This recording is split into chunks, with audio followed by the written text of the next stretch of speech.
Praise the lord. ఈరోజు దేవుని వాగ్దానం రోమపత్రిక 10వ అధ్యాయము 13వ చరణం. ఎందుకనగా ప్రభు నామమును బట్టి ప్రార్థన చేయవాడెవడో వాడు రక్షింపబడును. ఆమెన్.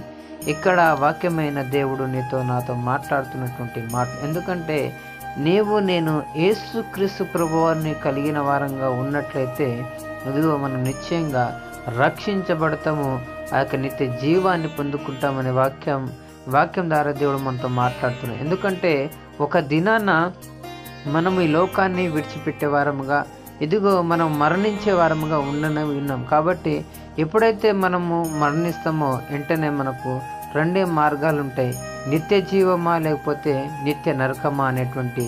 కాబట్టి ఇదిగో ప్రభువైన యేసుక్రీస్తును నువ్వు సొంత రక్షకునిగా అంగీకరించినట్లయితే నువ్వు నిత్య జీవాన్ని పొందుకుంటాం.